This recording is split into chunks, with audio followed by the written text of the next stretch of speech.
Bom dia, meu amigo e minha amiga. Sejam todos bem-vindos ao Devocional de Fé, o nosso podcast diário, onde meditamos na Bíblia, a Palavra de Deus.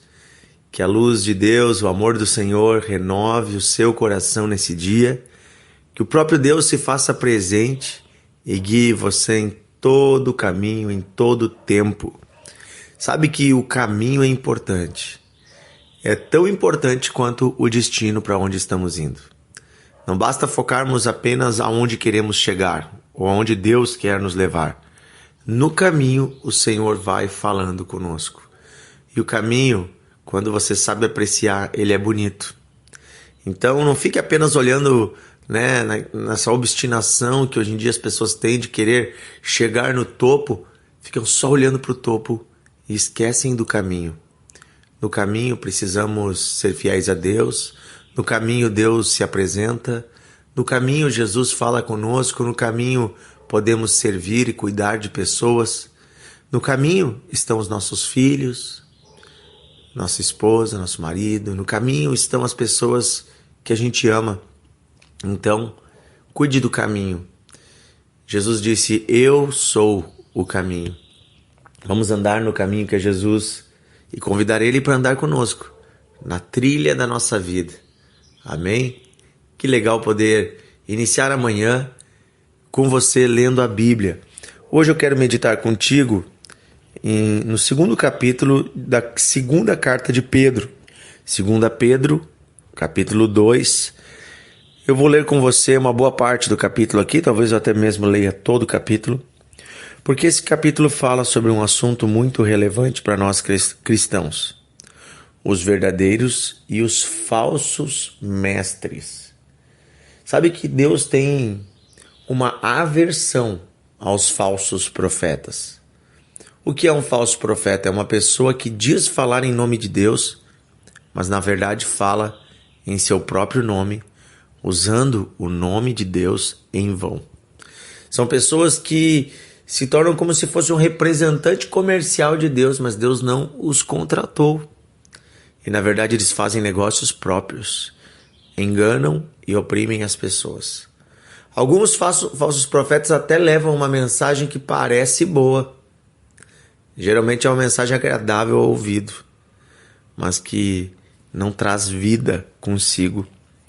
E o apóstolo Pedro, como líder da igreja no primeiro século, ele vai trazer uma palavra muito dura aqui, muito firme, e que nos dá características para a gente também observar e enxergar quando uma pessoa é um verdadeiro mestre vindo de Deus ou quando é um falso profeta. Então vamos ler aqui, diz assim, capítulo 2, versículo 1. Assim como no meio do povo, o povo de Israel, surgiram falsos profetas, assim também haverá entre vós falsos mestres, os quais introduzirão dissimuladamente heresias destruidoras, até o ponto de negarem o soberano Senhor, Jesus, que os resgatou, trazendo sobre si mesmos repentina destruição. E muitos seguirão as suas práticas libertinas, e por causa dele será infamado o caminho da verdade. Também, movidos por avareza, farão comércio de vós, com palavras fictícias, para eles o juízo lavrado a longo tempo não tarda, e a sua destruição não dorme. Então aqui ele traz um aspecto dos falsos líderes. Eles não enxergam o povo de Deus como ovelhas com amor, mas eles enxergam o que podem ganhar do povo, enxergam o dinheiro. São gananciosos e fazem negócio do povo de Deus. Ah, como nos dói o coração quando a gente ouve que alguém foi numa igreja e chegando lá parecia que querem extorquir as pessoas, ficam pedindo exageradamente coisas, dinheiros, doações. Fazem campanhas, entre aspas, só para arrecadar dinheiro. Gente, isso não agrada a Deus. Deus sustenta a sua obra. Devemos sim ensinar o povo de Deus comprometido com Ele, com o coração dadivoso, a ofertar, a dizimar, são princípios de Deus. Mas eu não preciso ficar vendendo bênção. A bênção é gratuita, a salvação é gratuita, a cura é de graça. Jesus disse: de graça recebestes, de graça dai. Se você chega num lugar e pede uma oração e te dão um envelope para você botar uma oferta, meu amigo, saia desse lugar. Esse lugar não é de Deus. Deus pode até estar ali por misericórdia das almas que estão, e Deus está em todos os lugares. Deus olha o coração de quem está ali, mas a liderança já não está no caminho do Senhor. Cuidado com os falsos mestres que fazem negócio do povo de Deus. O objetivo é financeiro. Depois diz, ora, versículo 4, se Deus não poupou anjos quando pecaram, antes, precipitando-os no inferno, os entregou a abismos de trevas, reservando-os para juízo, e não poupou o mundo antigo, mas preservou a Noé, pregador da justiça, e mais 7 pessoas, quando fez vir o dilúvio sobre o mundo dos ímpios, e reduzindo a cinzas as cidades de Sodoma e Gomorra, ordenou-as à ruína completa, tendo-as posto como exemplo a quantos venham a viver impiamente, e livrou o justo Ló, afligido pelo procedimento libertino daqueles insubordinados, porque ele justo, pelo que via e ouvia quando habitava entre eles, atormentava a sua alma justa, cada dia por causa das obras iníquas daqueles. Porque o Senhor sabe livrar da provação os piedosos, os tementes, e reservar sob castigo os injustos para o dia do juízo. Especialmente aqueles que, seguindo a carne, andam em imundas paixões e menosprezam qualquer governo, atrevidos, arrogantes, não temem, difamam autoridades superiores, ao passo que anjos, embora maior em força e poder, não proferem contra elas juízo infamente na presença de Deus. Esses, todavia, como brotos irracionais, naturalmente feitos para presa e destruição, falando mal daquilo que são ignorantes, na sua destruição também hão de ser destruídos, recebendo injustiça por salário da injustiça que praticam, considerando como prazer a sua luxúria carnal em pleno dia, quais nódoas e deformidades.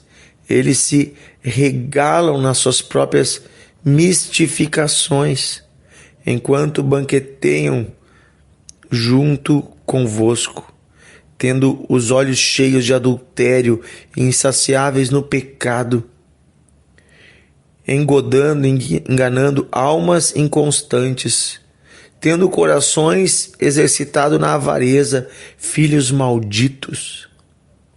Abandonando o reto caminho, se extraviaram, seguindo pelo caminho de Balaão, filho de Beor, que amou o prêmio da injustiça. Recebeu, porém, castigo da sua transgressão, a saber, o mudo animal de carga, falando em voz humana, refreou a insensatez do profeta.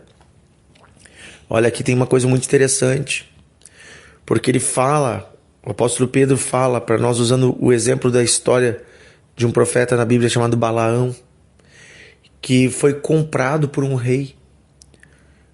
Então, Balaão foi comprado por um rei estrangeiro para amaldiçoar Israel, e por causa do dinheiro, por causa da prata, do ouro, do dinheiro, ele decidiu fazer aquilo que não era reto diante de Deus. A Bíblia diz que ele era um profeta. Então, certamente, ele era um homem de Deus, mas vendo o dinheiro, ele amou mais o dinheiro. Assim também há pessoas que começam servindo a Deus de coração, mas depois de um tempo decaem do seu lugar de santidade, decaem da presença de Deus, e ao invés de prestar culto ao Senhor, querem prestar culto a si mesmos. Querem agradar seu estômago, sua mente, seus olhos. E aqui vai falar de várias coisas, de pessoas que estão, às vezes, envolvidas em pecados. Quantos líderes difamam o nome de Jesus porque se envolvem na promiscuidade, porque se envolvem no pecado, porque traem as suas esposas, porque desonram o Senhor olhando para o que não é seu. Que triste isso.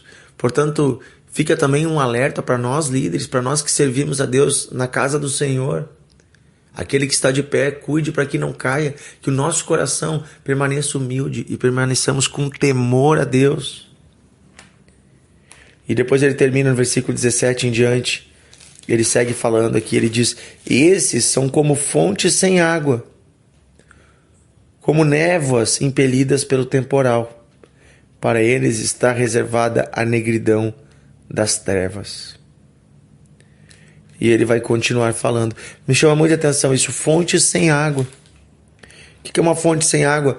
Uma fonte, um poço, imagine. As pessoas olham, ali tem um poço.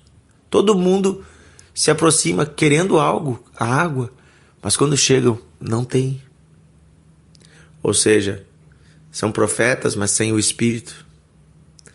São pastores independentes que não andam com o pastor, que é Jesus. Portanto, veja, Deus reservou para eles uma maldição, porque negaram o Senhor tendo o conhecido. Cuidado com os falsos líderes, cuidado com a falsa religião, ela vai sempre parecer verdadeira quando você olha à primeira vista. Mas se você pedir o discernimento do Espírito Santo, Ele vai te mostrar. Pelos frutos os conhecereis, dizia Jesus. Vamos orar? Eu quero orar junto com você hoje pelas igrejas do Brasil, para que Deus mantenha a liderança humilde, conectada ao seu espírito com amor no reino, com amor no Senhor.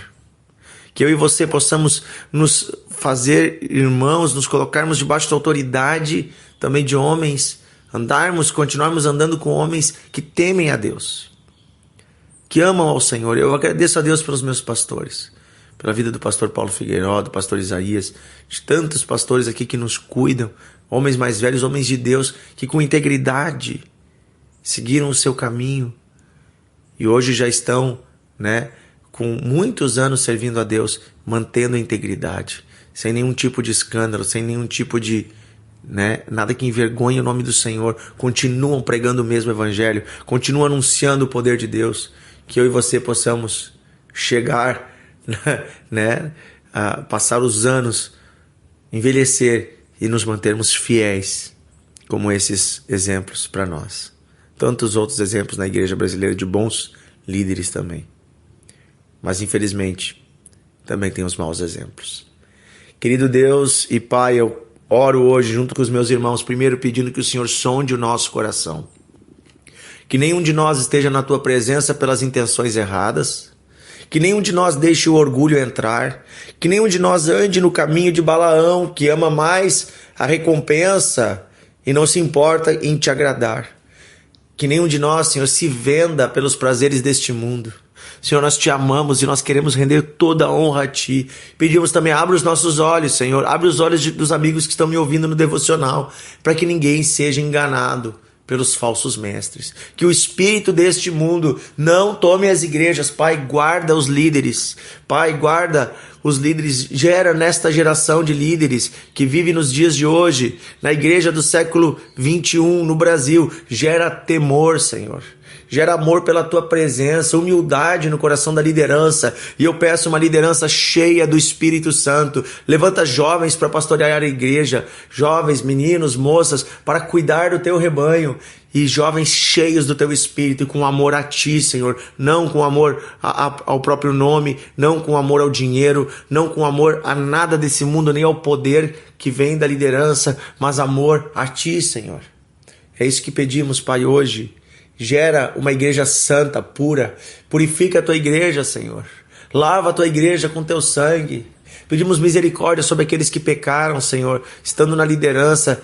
Dá a esse, Senhor, arrependimento. Muda o coração dos nossos irmãos, aqueles que pecaram, mas aqueles, Senhor, que já não tem mais um caminho de volta. Aqueles que escolheram, Senhor, afasta do rebanho.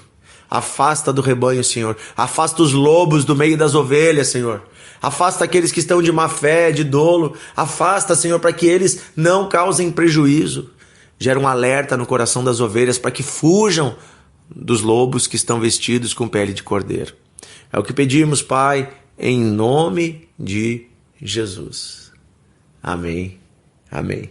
Querido amigo, compartilhe o devocional, envie para os seus amigos.